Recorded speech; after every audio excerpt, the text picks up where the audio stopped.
queda sino presentarme. Mi nombre es Jaime Joel Yato Noé. He sido funcionario del organismo supervisor de contrataciones del Estado por casi 12 años de labor. He desempeñado muchos cargos en el OCE, asesoría jurídica, relator de las 4 salas del Tribunal de Contrataciones, secretario del Tribunal de Contrataciones del Estado, he sido secretario general del OCE y ahora estoy desempeñándome como consultor privado. En esas circunstancias que la Universidad San Martín de Porres ha tenido a bien convocarme para dictarles este curso de contratación.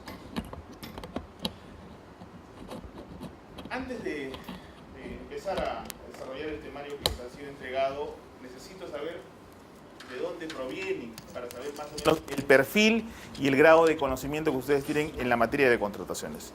En ese sentido, rápidamente, lo que les voy a pedir es una pequeña encuesta boca de urna. ¿Quiénes de los aquí presentes han tenido cursos de contrataciones o han llevado cursos de contrataciones anteriormente? Llámese seminarios, llámese talleres, ya sea en universidades, en institutos o similares. Por favor, levanten la mano. 1, 2, 3, 4, 4. Debo suponer que los demás aquí presentes es la primera experiencia en el tema de contrataciones. Segunda pregunta a rigor.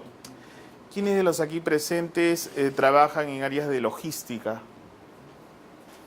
Logística. 1. Ya. Uy, eso me obliga a preguntar más. ¿De qué departamento viene usted? ¿En dónde trabaja? Informática. ¿Usted? Informática. Todos informática. Ajá. Interesante.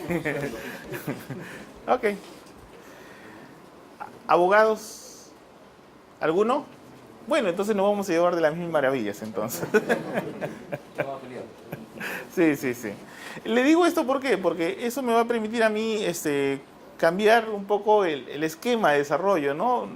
No apelando a muchos tecnicismos ni a muchos conceptos jurídicos que la norma de contrataciones tiene. Entonces, la idea y el reto es que todo el mundo, por lo menos, salga luego del desarrollo que vamos a realizar, sabiendo el concepto, las nociones, el sistema de cómo funciona el sistema de contrataciones. ¿Okay?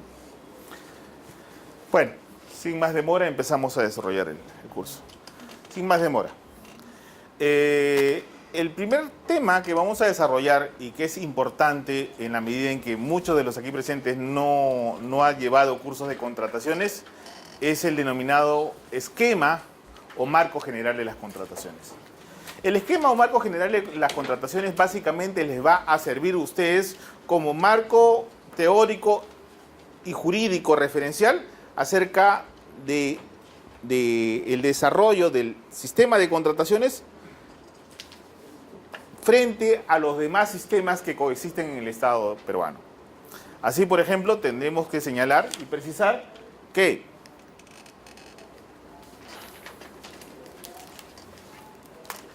el sistema de contrataciones del Estado, regulado por el Decreto Legislativo 1017 y la Ley 29873, es uno de los 6 regímenes de contratación que tiene el Estado. El de contrataciones es solamente uno de los 6 regímenes que coexisten en el Estado. Aparte del régimen de la Ley de Contrataciones y su reglamento, existe el régimen paralelo que cada determinado tiempo el Estado, por tratar de agilizar los procesos de contrataciones, los procesos de compras, emite regímenes paralelos, por ejemplo. Hace 6 años, por ejemplo, se estableció un sistema a través de la bolsa de productos para comprar bienes perecederos, granos, frijoles, arroz, etc. Pero que por desgracia, por las transacciones a través de la bolsa de productos no tuvo la eficacia y la eficiencia que se quería conseguir y simplemente no se lo utilizó. Los convenios internacionales también es un régimen paralelo que actualmente se aplica. Por ejemplo, el metropolitano, la construcción del metropolitano, la construcción de la primera etapa del tren eléctrico se hizo a través de convenios internacionales. Procesos especiales es otro régimen de contratación que tiene el Estado, y básicamente se da mediante el cual se establece un régimen de excepción vinculado a un objeto determinado. Por ejemplo, hace 3 años, a finales del gobierno de Alan García, se sacó un decreto supremo, el 061, referido básicamente para tratar de agilizar los procesos en la ejecución de obras públicas. Inversiones que se les dotó a los gobiernos regionales la capacidad de convocar procesos de selección que no solamente significaran la ejecución de la obra pública, sino también el diseño y el desarrollo del expediente técnico. Adicionalmente a ello, cuando también contrata o transfiere el Estado bienes de uso público y los transfiere a un particular para que éste asuma su conducción, para que éste administre los bienes del Estado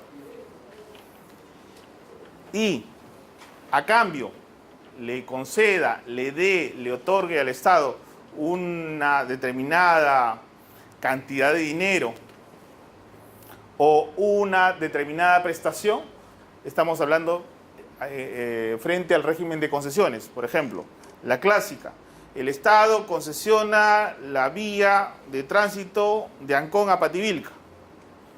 El Estado es el que ha ejecutado esa carretera. El Estado le da a un particular, al concesionario, para que éste la administre, que cobre un peaje determinado y a consecuencia de ese peaje determinado, él se obligue al mantenimiento de la vía. No solamente en algunos casos se compromete al mantenimiento de la vía, sino también se compromete a asfaltarla nuevamente, a ensancharla o a edificar mejores trazos de la carretera. ¿Okay? Régimen de concesiones. Las asociaciones público-privadas. Dígame. Aparte, ¿existe algún beneficio para el Estado? Hay diferentes, entre comillas, beneficios, ¿no? El primer beneficio es que de repente mantenga esa obra pública en óptimas condiciones. Es decir, que le haga el mantenimiento preventivo, que, digamos, subsane la carretera ante algún defecto o ante algún, digamos, algún mal uso, que de repente por el transcurso del tiempo se ha erosionado la carretera y el concesionario tiene la obligación de repararla y mantenerla en óptimas condiciones. En algunos otros casos, no solamente asume ese compromiso, sino también le paga al Estado determinado monto económico por la cesión del bien público. Y así pueden haber N servicios públicos que han sido concesionados. Las asociaciones público-privadas tienen otro concepto, otra finalidad. Es cuando una empresa privada ejecuta obras, edifica obras y luego se hace cobro deduciendo el gasto que haya generado esa ejecución de obra de los impuestos que tiene que pagar. Por ejemplo, la corporación Bacus, si ustedes ven a los alrededores de la fábrica de Bacus, ven que tienen una carretera que está hecha un anís, porque obviamente la corporación Bacus ha invertido dinero en hacer todas las carreteras circundantes que colindan también con la carretera central, y los gastos que ella haya originado después son deducidos del impuesto a la renta, de los impuestos que paga la corporación Bacus. ¿Okay? La privatización de empresas públicas. El Estado, sabemos nosotros, que tiene o es dueño de determinada cartera, de determinadas empresas. Y por lineamientos de política, el Estado vende a particulares, a terceros, las empresas o las acciones que tiene. ¿Okay? También régimen de contratación. Y finalmente la disposición y administración de los bienes de propiedad estatal. Y en este caso es un organismo. La Superintendencia de Banca, la Superintendencia de Bienes Nacionales, quien administra, quien organiza y quien eventualmente vende los bienes en desuso que tienen las entidades del Estado. Nótese de que son regímenes de contratación que tiene el Estado. Objetos distintos, carteras distintas. El único régimen que vamos a desarrollar en estas 4 clases es el régimen de contrataciones del Estado, regulado por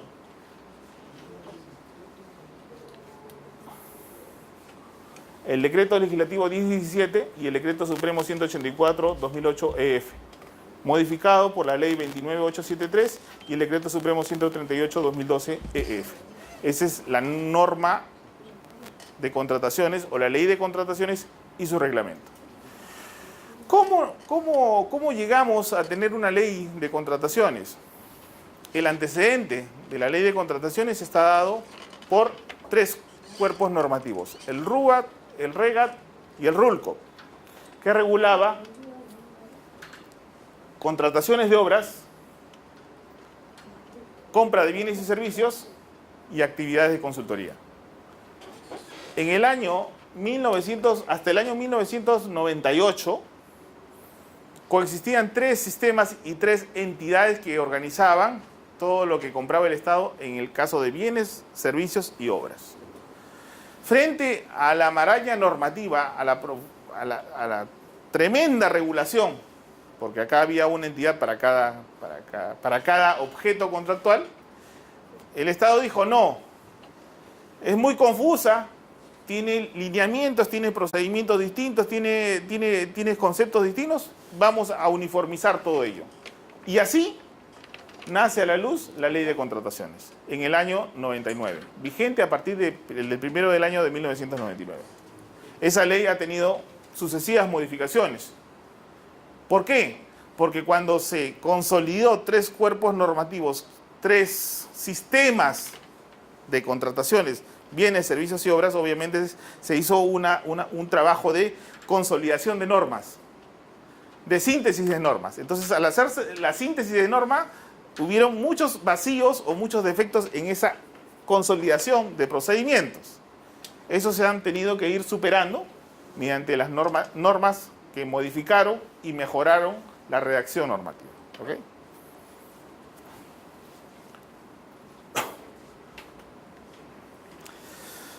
Esas normas, obviamente, tienen que ser cumplidas por todos los funcionarios, y cualquier proveedor que quiera contratar con el Estado tiene que asumir la obligación de adecuarse al procedimiento preestablecido. ¿Eso qué quiere decir? En buen romance, de que la norma especial, la norma de contrataciones, rige sobre otras normas de derecho común. Por ejemplo, eso para los ingenieros de repente les suena medio chino. Si hay una norma especial que regula determinado procedimiento, establece determinados conceptos, establece plazos y condiciones, esa norma especial prima sobre otras de carácter general. La Ley de Contrataciones prima sobre la Ley de Procedimiento Administrativo General, prima sobre el Código Civil, prima sobre la Ley de Procedimiento Administrativo, sobre las normas del Código Civil. ¿Por qué? Porque si hay una norma especial que regula el procedimiento, regula los plazos de tramitación, regula los conceptos, es aquella la que se tiene que aplicar para desarrollar los procesos de contratación del Estado. Ahora, importante también es señalar, si de repente en la norma especial hay un vacío, un defecto o una laguna, allí sí se puede apelar a las otras normas de derecho común. En defecto, en deficiencia de la Ley de Contrataciones y su reglamento, se puede aplicar, cuando hay un vacío, un defecto, la Ley de Procedimiento Administrativo General. Pero si la norma especial lo regula, no hay interpretación que valga. Especialidad de la norma. Adicionalmente a ello, ante determinados vacíos o deficiencias, porque obviamente cualquier norma no va a poder regular todos los supuestos contenidos. Porque si no, la norma de contrataciones tendría que ser una Biblia, de este tamaño. ¿Por qué? Porque no puede regular todos los procedimientos y todos los problemas operativos que significa un proceso de contratación. La norma como tal está pensada en términos generales. Pero ustedes saben que los problemas cotidianos, diarios, en cada proceso de selección, en muchos casos, rebasan la regulación normativa. Y frente a ello, la norma de contrataciones estableció principios. ¿Qué son los principios? Son criterios de orientación que le permiten al funcionario, al operador normativo, aplicar el criterio señalado por el principio y satisfacer esos defectos o esas deficiencias que de repente tuviera determinado supuesto, determinado problema. Así, cuando se originó la ley de contrataciones, se establecieron estos principios: moralidad, libre competencia, imparcialidad, eficiencia, transparencia, economía, vigencia tecnológica, trato justo e igualitario.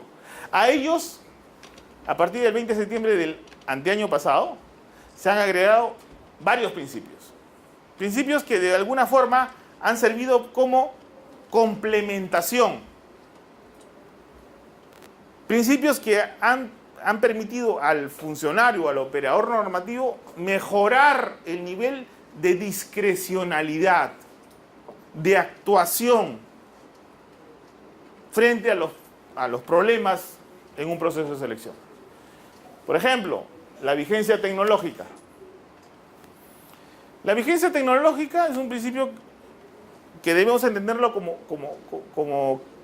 como que el funcionario que va a contratar, que va a comprar bienes, tiene que evaluar la pertinencia, la utilidad que se le va a dar al equipo que va a comprar. Por ejemplo, si yo voy a comprar una computadora, el área usuaria me tiene que decir exactamente cuáles son las características de la computadora. No basta con decir, ¿sabe qué? Yo necesito 5 computadoras. Oye, ¿qué tipo de computadoras? Porque computadoras hay cientos de acuerdo a las calidades, de acuerdo a las características. ¿Qué tipo de computadoras tienes? Ah, yo quiero una con un procesador de 1 mega. ¿Es así? Sí. ¿Sí, no? 1 mega. Con una memoria interna de 1 terabyte. Con un monitor LCD de 20 pulgadas. Y así va definiendo las características. ¿Ok? Pero, adicionalmente a la descripción de las características, también tenemos que escribir las condiciones complementarias. Por ejemplo, si yo nunca he utilizado ese tipo de equipamiento, y no hablo necesariamente de la computadora, sino de otro tipo de equipamiento, yo también necesito que de repente me capaciten en el funcionamiento de ese equipamiento. Yo necesito también soporte técnico respecto al buen funcionamiento de ese equipamiento. Y eso tengo que definirlo como requerimiento. ¿Ok? Esta vigencia tecnológica va de la mano a la descripción física del producto, a las demás condiciones, por ejemplo, capacitación, garantía comercial, pero adicionalmente a ello tengo que ver la integración de los sistemas. Si esa computadora es afín, complementaria al sistema que yo tengo. Y adicionalmente la utilidad que se le va a dar. Por ejemplo, si yo quiero una computadora, ¿y quién la va a utilizar? Es mi secretaria. Por más cariño que le tengas a tu secretaria, obviamente, la secretaria, ¿qué va a hacer con esa computadora? Básicamente la va a utilizar como procesador de texto. Necesita una computadora súper desarrollada, con esas características, con de repente visor, con, no sé, con tarjeta de TV o de repente con una capacidad de rapidez o de memoria con esas características. No, también tengo que señalar la utilidad, la finalidad para el cual se va a comprar. ¿Okay? Promoción del desarrollo humano. Este nuevo principio señala de que también en los procesos de contrataciones se debe coadyuvar al desarrollo humano, al potencial humano, a la capacidad humana de los funcionarios y servidores que están interviniendo en los procesos de contrataciones. ¿Y eso cómo se debe interpretar? Ah, perfecto. Le estamos dando mayor trabajo, incorporándolos a los comités especiales. Eso no quiere decir que le den carta blanca para que prácticamente los esclavicen en el trabajo, no. A compensación de ello tienen que darle una mayor capacitación, una suerte de incentivos frente al trabajo desarrollado. Razonabilidad. Razonabilidad en función a lo que se va a querer contratar. Cuando se compra algo, se necesita comprar algo para una utilidad específica, para una finalidad específica. No se necesita contratar algo simplemente para tenerlo como elefante blanco. Ejemplos tenemos muchos. Obras, como por ejemplo parques, del tributo al dinosaurio, a la quinoa, que no tienen mayor merecimiento, que es obras faraónicas, entre comillas, que no tienen ningún beneficio, ninguna utilidad. ¿Okay? Publicidad y difusión. ¿Tendiente a qué?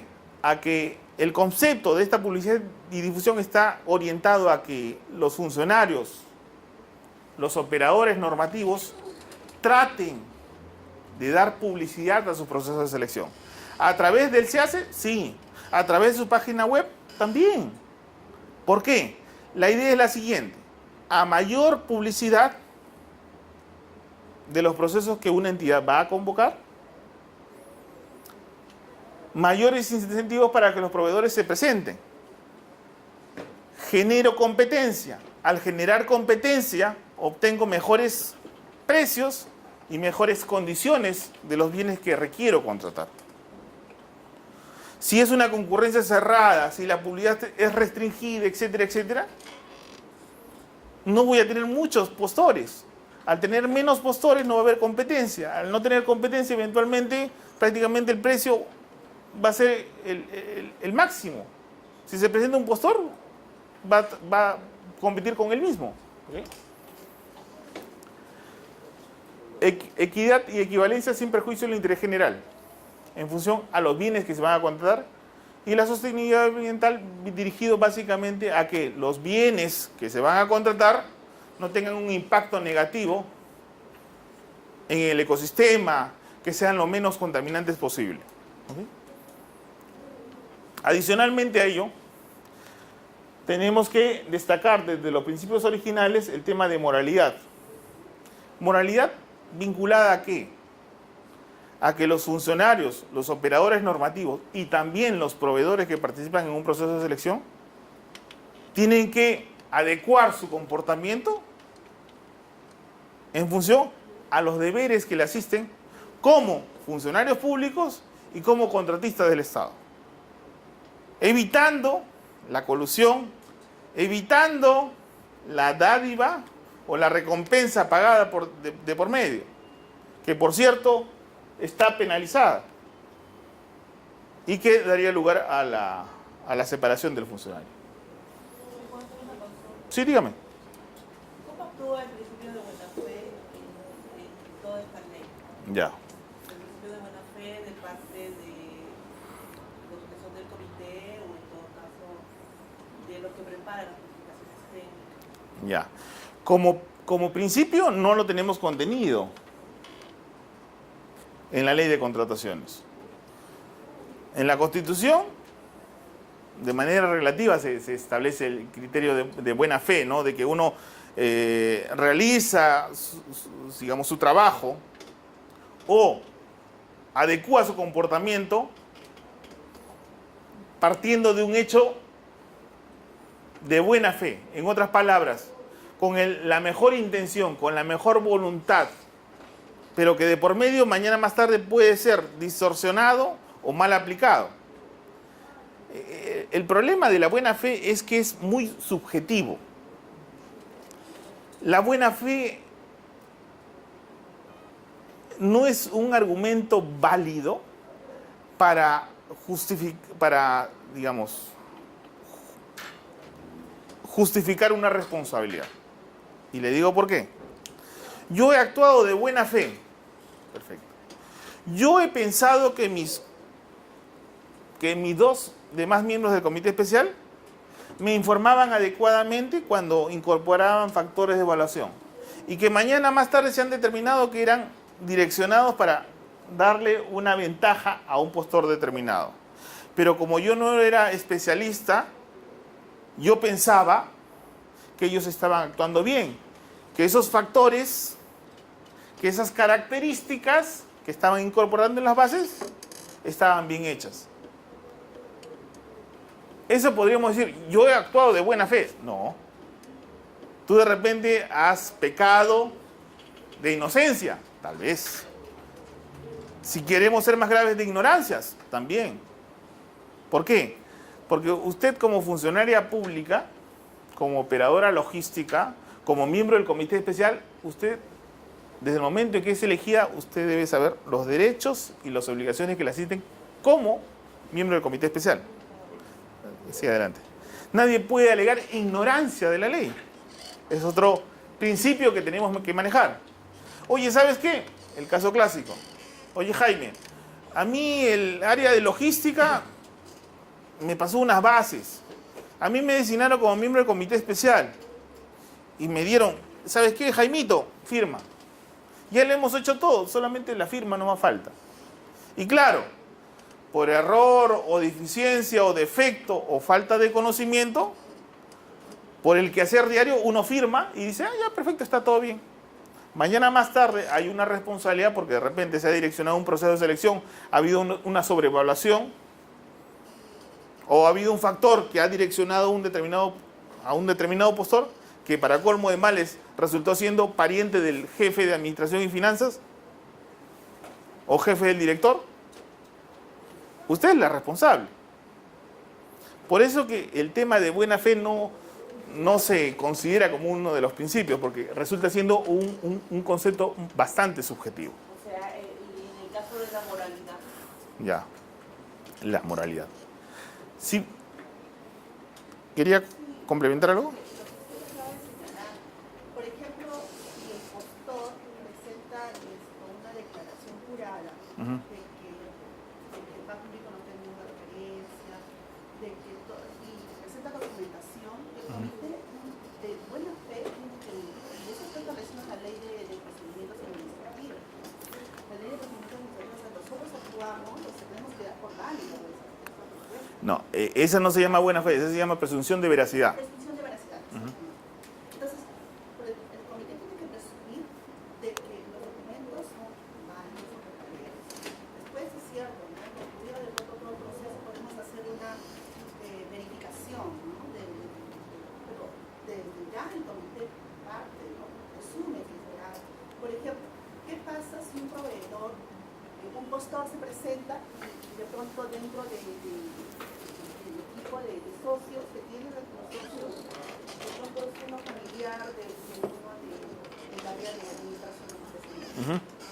Entonces, el comité lo tiene que saber si él ahí te pone una declaración jurada de que se encuentra estado de paritez, el comité no va a ir a hacer indagación de quiénes son los familiares del jefe de administración. Claro, obviamente uno no tiene una bola mágica, como bien dice su compañera, para saber el entronque familiar y los impedimentos hasta el 4º grado de consanguinidad y el 2º de afinidad respecto a los funcionarios que tienen a cargo la decisión en la gestión de contrataciones. Obviamente que no. Pero si de repente, partiendo de ese supuesto, ha habido una denuncia de un postor y el comité especial ha hecho caso omiso o mutis acerca de esa denuncia, obviamente ahí hay un tema de colusión de funcionarios. Entonces, volviendo a nuestro tema, la buena fe no debe ser entendida como presunción de veracidad. Claro, tú en base a las condiciones que estableces en la base, tú dices, perfecto. Él presenta la declaración jurada señalada en el artículo 76 que dice que la documentación es veraz, que no tiene impedimento para contratar con el Estado y todo lo demás. Hasta ahí es suficiente. Y cuando mañana más tarde se advierta que hay un entroncamiento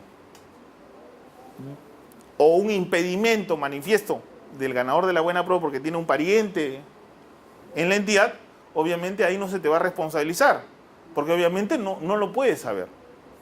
Si de por medio hay una denuncia y tú has hecho caso omiso a esa denuncia y simplemente la has encarpetado, ahí sí tú asumes responsabilidad, porque sabiendo de la denuncia presentada, tú no has actuado, inclusive has encubierto ello. Ahora, ¿cómo se debe interpretar el tema de moralidad? El tema de moralidad está vinculado básicamente a varios conceptos. Moralidad es independencia, es transparencia, es justicia frente a los postores, adecuarse de acuerdo al procedimiento preestablecido por la norma. Si tú, sabiendo las obligaciones que debes cumplir, que la norma te señala, no las cumples, o en todo caso por facilismo, simplemente una base que deberías redactarla tú, simplemente te la hacen llegar y tú la firmas por la cantidad de trabajo que tú tienes, no es tan sencillo decir, yo actué de buena fe porque me lo alcanzaron y obviamente ellos tenían mucha experiencia en procesos de selección y yo, como era la primera vez como miembro del comité especial, yo imaginé que estaba bien hecho y mañana más tarde te genera un problema. Para eso eventualmente estamos acá. Para eso ustedes, funcionarios y servidores públicos, están acá para justamente saber, conocer y adiestrarse en el procedimiento de contrataciones para que mañana más tarde no estén expuestos a problemas, a denuncias, a sanciones. ¿Ok? El comité especial ante un tipo de denuncia que se haga. Los contratos son discrecionales, es decir, el funcionario o en todo caso el titular de la entidad o el órgano de dirección evaluará las condiciones y contratará de manera directa lo que más le parezca. Los contratos de locación de servicios y SNP. Nosotros también gestionamos contratos financieros, bancarios. También. Nosotros hay algunas contrataciones que hacemos como Banco de Nación a proveedores del mercado de aquellos servicios que directamente relacionados con la operatividad. Entonces, eso no llevamos un proceso de selección, sino realizamos como un concurso de méritos, igual la presentación de sus propuestas, pero eso no está en el marco del SEARS. Ya. Hacen una suerte de ropaje así como un procedimiento medio objetivo, transparente, de evaluación, pero no se supeditan a la norma de contrataciones igual. Los contratos de locación de servicios. Los actos de disposición y imitación de la gestión de los bienes de propiedad estatal. Tampoco. ¿Por qué? Porque acá entra ya la Superintendencia de Bienes Nacionales. La Superintendencia de Bienes Nacionales tiene una norma, una ley orgánica que establece el propio procedimiento, por ejemplo, cuando las entidades le transfieren los activos dados de baja. Por ejemplo, cuando una entidad tiene activos y que ya no son utilizados, computadoras, escritorios, etc., no es que una entidad diga, ¿sabes qué? Acá tengo bienes en desuso, voy a rematarlos. El mejor postor y se los compra el mejor postor. No. Todos esos bienes dados de baja después son transferidos a la Superintendencia de Bienes Nacionales. Y es ella quien administra y eventualmente remata o transfiere a los colegios o a otras entidades esos bienes dados de baja por los órganos del Estado. Las contrataciones iguales o menores a 3 UITs. Si usted va a hacer contrataciones por montos iguales o menores a 3 UITs, tampoco no se aplica la norma de contrataciones. No se aplican. Es decir, no se aplican los procedimientos. No se convoca a una menor cuantía, no se convoca a una adjudicación directa pública, a una adjudicación directa selectiva, a una licitación pública o un concurso público. No se aplican los procedimientos de la ley de contrataciones. ¿Por qué? Porque es un supuesto de inaplicación. ¿Cuánto está la UIT? Por si acaso, la UIT es la unidad impositiva tributaria. Y esa unidad impositiva tributaria cambia cada año, prácticamente cada año. ahora. ¿Cuánto está este año fijada? 3.750. 3.750. Así, las contrataciones por montos mayores a 3 UITs, ¿cuántas?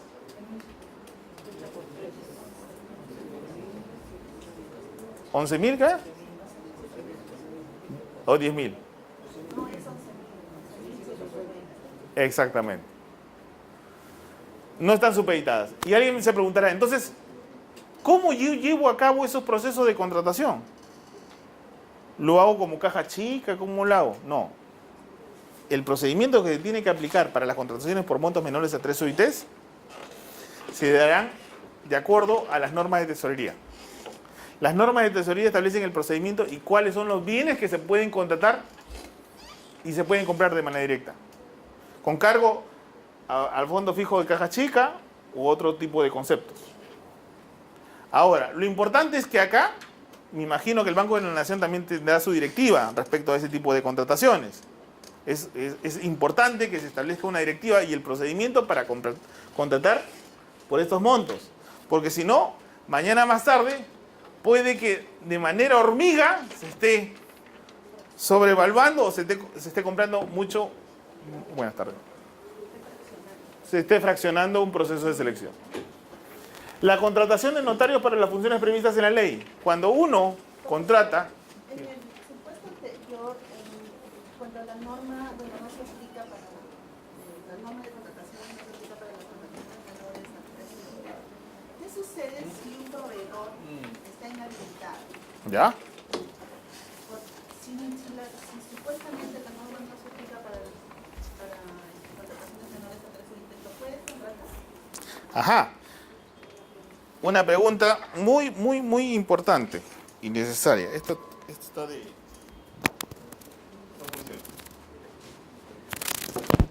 La pregunta de su compañera es una pregunta muy inteligente. Jaime, si tú me dices que las contrataciones por montos menores a 3 UITs no se le aplica la normativa de contrataciones, al no aplicarse la normativa de contrataciones no se le debería aplicar la exigencia de la normativa de contrataciones que establece que todos los proveedores que quieran contratar con el Estado tienen que estar vigentes con su RNP, con el Registro Nacional de Proveedores. Pero si no se aplica el RNP, no debería exigírsele que estén inscritos en el RNP. Es una deducción lógica. ¿Es así o no es así? Claro que es así. No debería exigírsele que esté inscrito en el RNP. Sin embargo,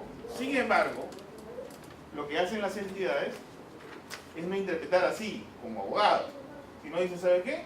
Oye, pero todas las contrataciones tienen que estar en el RNP, o tienen que ser con proveedores inscritos en el RNP. Y aun cuando esa contratación sea por montos menores, le exijo la inscripción en el RNP.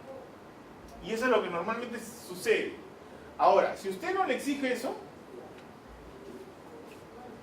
la norma expresamente señala que ese tipo de contrataciones están fuera del ámbito de competencia de la ley de contrataciones.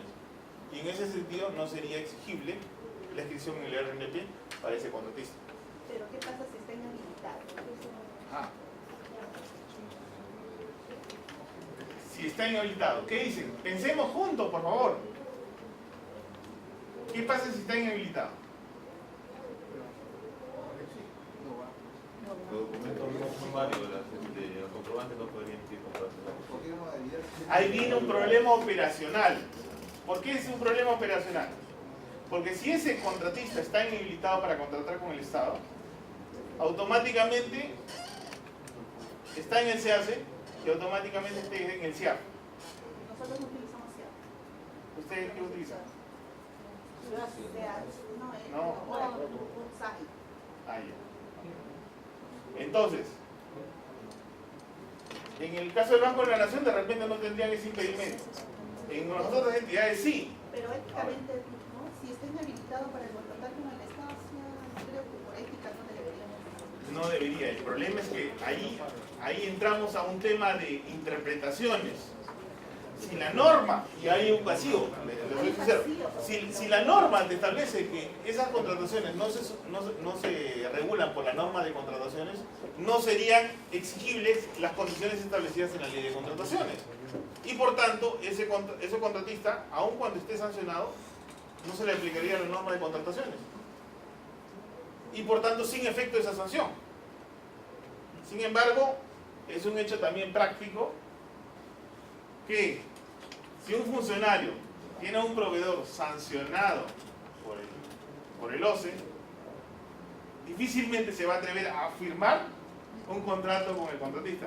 Porque mañana más tarde te va a caer la auditoría y te va a decir, ¿sabes qué? ¿Acaso tú no sabías que estaba sancionado? Lógica, razonamiento, aplica tu razonamiento y también te cae. Así que, aun cuando hay un vacío y hasta ahora no se define esa interpretación frente a innumerables pronunciamientos que ha emitido el OCE, yo te diría que no. Sin embargo, si de repente te cae un abogado y te sustenta legalmente, tendría un argumento legal. Pero bueno, en fin. Servicios brindados por conciliadores, árbitros, centros de conciliación, instituciones arbitrales. Tampoco no se necesitará hacer un proceso de selección. Basta con ubicarlo, acreditar los merecimientos, los reconocimientos para ser árbitro o conciliador y en función de ello contratarlos de manera directa.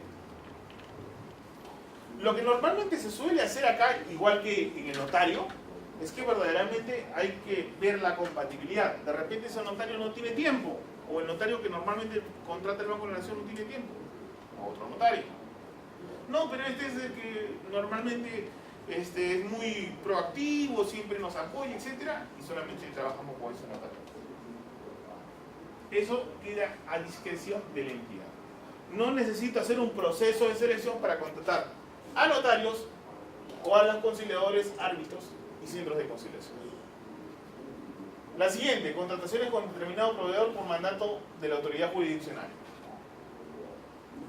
¿Cuál es este supuesto, por ejemplo? Cuando de repente tenemos un litigio ante el Poder Judicial y el juez o la sala te dice, oye, estamos en un proceso judicial, y la sala dice, ¿sabe qué? Aquí hay un problema, digamos, vinculado a un tema contable. Así que yo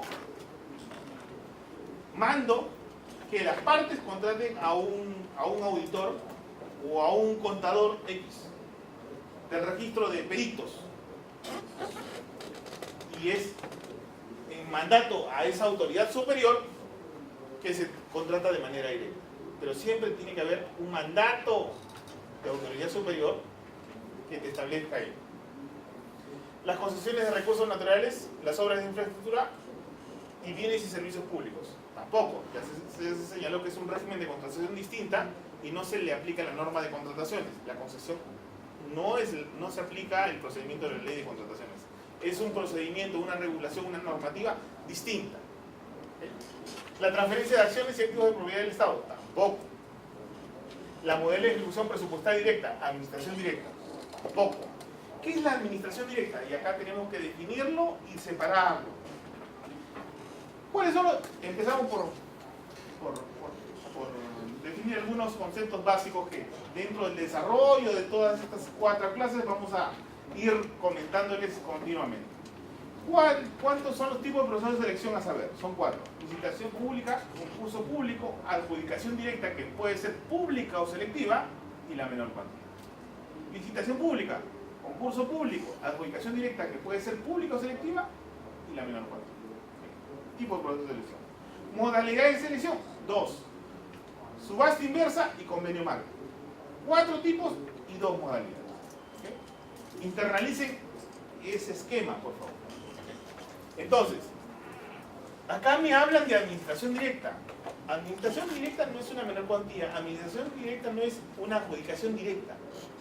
Administración directa suena a adjudicación directa, pero no es lo mismo. La administración directa es una modalidad de ejecución presupuestal directa que la norma, no de contrataciones, sino la norma, digamos, expedida por la Contraloría General de la República, La resolución 098 del año 76, si no me equivoco, pues antiquísima, estableció esa forma de ejecución presupuestal directa. ¿Qué debemos entender por administración directa? Uno, que no está regulada por la norma de contrataciones. Dos, la norma que lo regula es la resolución de la Contraloría General de la República. Para ubicarla, fácil, ingresen a la página de la Contraloría, ponen administración directa en el buscador y va a salir la norma. Pero ¿qué trae la norma de especial, de particular? La administración directa es una modalidad de ejecución presupuestal directa mediante la cual una entidad del Estado realiza su obra por sí misma. Realiza la obra por sí misma. Oye, realiza la obra por sí misma. Es decir, se convierte en el propio contratista. De cierta forma sí, pero parte de tres supuestos que se tienen que cumplir. Tres supuestos. Uno, que tenga el equipamiento preexistente. Si tú vas a hacer una obra, tienes que tener, es una obra de carretera, volquetes, encofradora, la mezcladora, las carretillas, los implementos de trabajo propios, como parte del activo de la entidad. La segunda condición es que tú tienes que tener el personal de dirección propio dentro de la planilla de la entidad. Y el tercero, y más importante de todos ellos, es el informe técnico, legal, que sustente que llevar a cabo una administración directa es más conveniente en términos económicos y de tiempo que llevarlo a cabo como si fuera un proceso de selección tradicional. Tres condiciones. Si no se presentan esas tres condiciones, una entidad no puede llevar a cabo una administración directa. ¿Y por qué te lo preciso? ¿Por qué te lo señalo? Porque normalmente por estos temas políticos, la administración directa es una de las modalidades de ejecución presupuestal directa utilizada por todos los gobiernos regionales y gobiernos locales. ¿Y eso por qué? Porque es un clientelaje político. Trabajo. Como quiera que siempre un gobernante, un alcalde, un presidente siempre ha necesitado de personas en su campaña, es fácil devolver el favor convocando a administraciones directas. El problema estaría bien si de repente tuviera equipamiento y personal de dirección propios en la entidad. El problema es que muchas de las municipalidades, de los gobiernos regionales, no tienen el equipamiento ni tienen el personal de dirección propio. Y lo que hacen es, convocan a la administración directa y contratan a los supervisores y a los ingenieros. Un primer supuesto incumplido. Y después, no contentos con ello, contratan maquinarias. Obviamente infringiendo la normativa de contratación.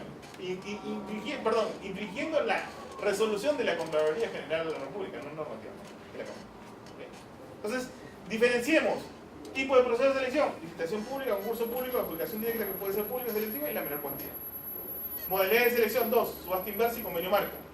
Esta no es ni un tipo ni una modalidad. Y la norma que lo regula es una resolución de la Contraloría General de la República. Adquisición de bienes por remate público, tampoco nos aplica. Y las contrataciones con proveedores no domiciliados cuyo mayor valor estimado de prestaciones se realiza en el extranjero. ¿Cuál es el último supuesto? Oye, si yo voy a contratar con un proveedor no domiciliado y las prestaciones prácticamente se van a realizar en el extranjero, obviamente no puedo obligar a ese proveedor que se supedite a la normativa de contrataciones, porque las prestaciones se van a realizar en el extranjero. El caso clásico, las embajadas tienen que comprar N cosas. Obviamente a los proveedores que están domiciliados, por ejemplo, en Francia, España, no se les va a obligar a que cumplan con las normativas de contrataciones y los procedimientos de contratación. A ellos les interesa poco o nada.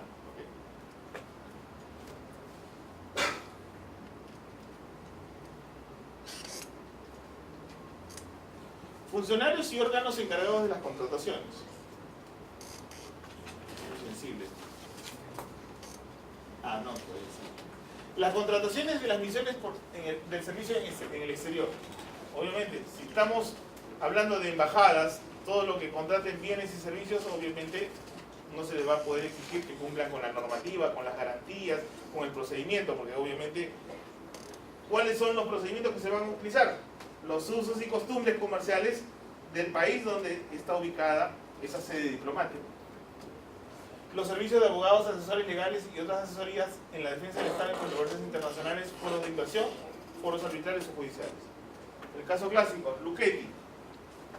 Luchetti, ¿saben el caso, no? Luchetti obviamente era una empresa, o es una empresa chilena, que por situaciones X en el gobierno de Fujimori vino a invertir en el Estado, amparado en un tema de protección de inversiones, y cosa curiosa, ubicó su fábrica en la zona de amortiguamiento de los pantanos de Río. Hasta ahí le dieron la autorización por parte de la municipalidad de Chorrillos, etc., y empezó a edificar. El problema vino cuando ya estaba en la última etapa y empezó a producir la fábrica, ¿no? Y empezó a absorber el agua, porque hizo un pozo y el agua que absorbía tenía incidencia directa en los pantanos de Villa que empezaron a secarse. Entonces ahí recién pusieron el grito en el cielo las autoridades, los ambientalistas, y dijeron cómo era posible que se haya autorizado a que esa fábrica esté ubicada en una zona de amortiguamiento. Y eso estaba, digamos, originando que la capa freática del pantano baje. Bueno, se presentó un problema. Fueron a los tribunales del Perú, le dieron la razón en parte, quería todo Luchetti, se fueron a la Corte Suprema, se emitió un resultado de la Corte Suprema, y después Luchetti fue a organismos internacionales. Allí el Estado tuvo que contratar abogados, obviamente, abogados especialistas, como también los ha contratado cuando estamos hablando del diferendo del Haya. Hay una comisión peruana, pero también está, digamos, siendo asesorada por bufetes internacionales especialistas en el tema. Esos servicios de abogados para la defensa del Estado en controversias internacionales, foros de inversión o foros arbitrales y judiciales, se contratan de manera directa, no necesitan un proceso de selección. La compra de bienes que realicen las entidades mediante remate público, POPO, no se aplica a la norma de contrataciones. Los convenios de cooperación, gestión u otros entre entidades y una entidad y un organismo internacional, siempre que se brinden los bienes y servicios u obras propias de la función que por ley le corresponde, sin fines de lucro. Importante destacar esta figura de excepción. Cuando una entidad del Estado quiera, entre comillas, contratar con otra, lo primero que tiene que hacer es evaluar las condiciones de la otra entidad contratada. Si esta otra entidad contratada tiene habitualidad, es decir, se comporta como un agente económico, como un proveedor más, no puede contratar con él. Pero la salida justificada está en los convenios de colaboración. Los convenios de colaboración son convenios que realiza una entidad con otras. Sin embargo, aun cuando hay un componente económico, porque obviamente siempre en un convenio hay gastos que tienen que asumirse por las partes, hay recíprocas, digamos, beneficios, pero también hay gastos. En la medida en que el cálculo de los gastos no se considere la utilidad o ganancia, se habla de un convenio. Y obviamente el convenio significa que hay recíprocos beneficios de ambas entidades. Si solamente hay una beneficiada, obviamente no estamos dentro de la figura del convenio. ¿Okay? Importante, es bueno destacar el tema de los convenios. ¿Por qué? Porque de manera disfrazada muchas entidades quieren contratar con otras vía convenio. En el caso del banco podría ser ofrecer lo que son los programas sociales 365 Ya, pero ¿qué beneficios? para el banco. Creo que ninguno. Porque o sea, es un servicio que se da, pero el banco no tiene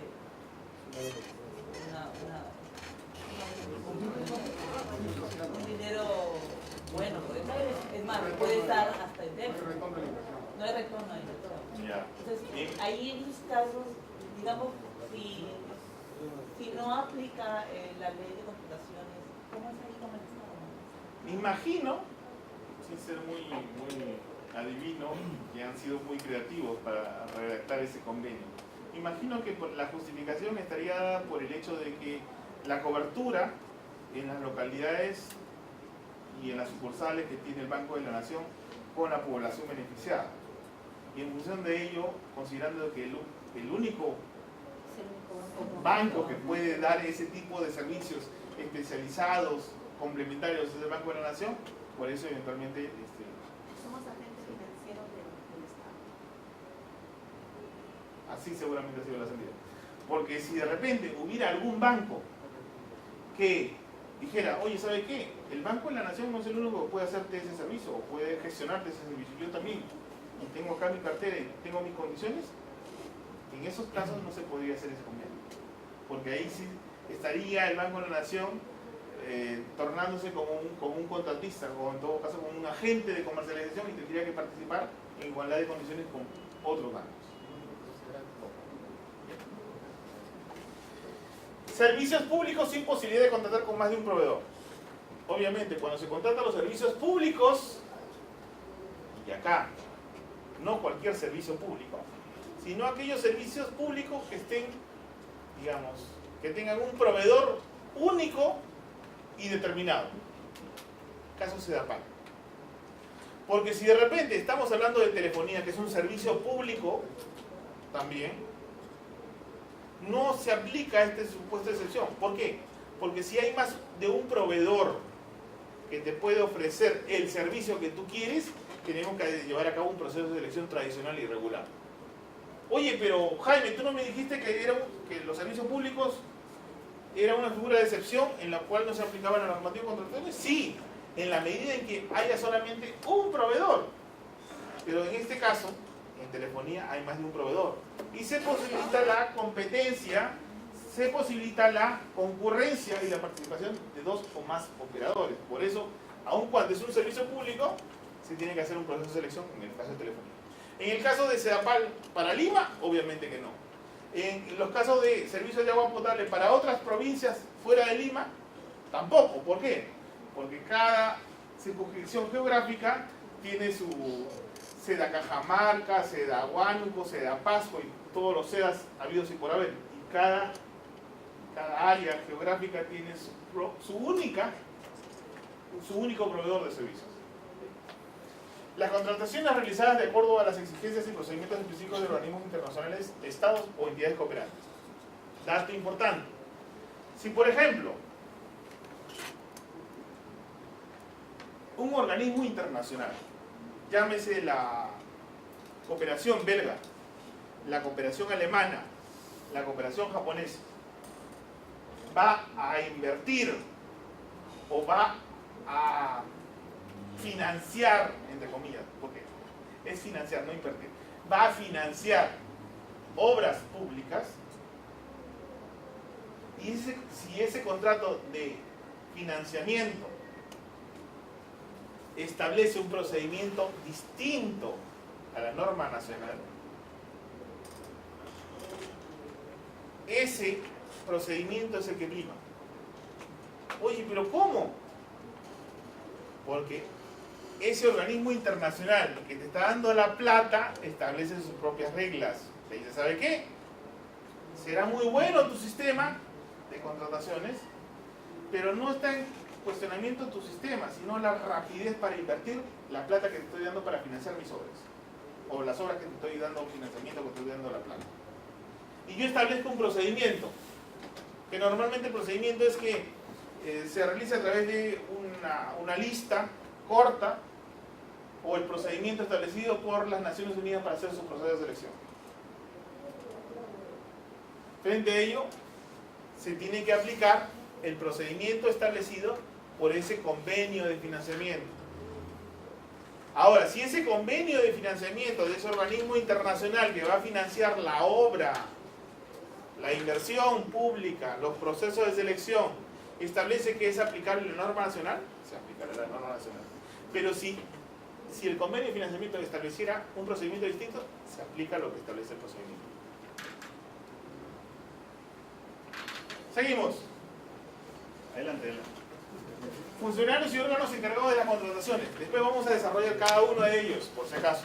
Importante saber que los funcionarios y órganos encargados del tema de contrataciones son 4.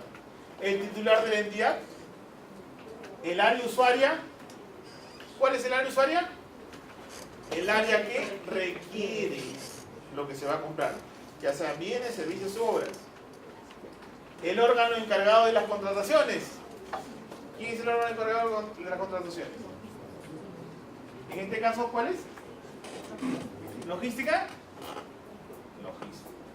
Y eso tendrá diferentes nombres o adoptará diferentes nombres. En algunas entidades se llama administración, dirección de administración, oficina de administración, logística, servicios generales, abastecimientos, etc. Oye, ¿yo cómo puedo saber cuál es cuál? ¿O quién es el órgano encargado de contrataciones? Lo primero que tenemos que ver es el reglamento de organización y funciones de tu entidad. Y definir exactamente quién es el órgano encargado de contrataciones. Y ese órgano encargado de contrataciones, en tu entidad seguramente, en el Banco de la Nación se llama logística. Y es ella la encargada de hacer la supervisión, control y monitoreo de todo el sistema de contrataciones. Y finalmente, el comité especial. Importante es internalizar cuáles son las funciones que el titular de la entidad no podrá delegar. En el Banco de la Nación, como empresa, está constituida por un directorio y un presidente de directores. ¿Así es? Y es importante ese dato respecto al tema de las delegaciones. El titular de la entidad, ¿quién es? Del Banco de la Nación. ¿Es el gerente general o es el presidente del directorio? El gerente general. El gerente general porque, de acuerdo al reglamento de organización y funciones, se le ha señalado de manera expresa. La máxima autoridad del Banco de la Nación. Máxima autoridad administrativa. Exactamente. Es el directorio. Máxima autoridad administrativa, el directorio. Y es por ello que cuando se solicita la exoneración, ¿quién aprueba la exoneración? Es el directorio, porque es el máximo órgano. ¿Okay? Entonces, esos conceptos nos van a ayudar para definir, de acuerdo a nuestras características, qué funciones van a poder ser delegadas y cuáles no van a poder ser delegadas. La autorización de exoneraciones en el Banco de la Nación, ¿quién la hace? El directorio. No es el presidente del directorio, sino es el directorio. ¿Y quién lo representa el directorio? Es el presidente del directorio. Pero no significa que el presidente lo autoriza, no. Es el directorio representado por el presidente del directorio. Él es el que autoriza las exoneraciones. La declaración de nulidad de oficio. ¿Quién es ahí?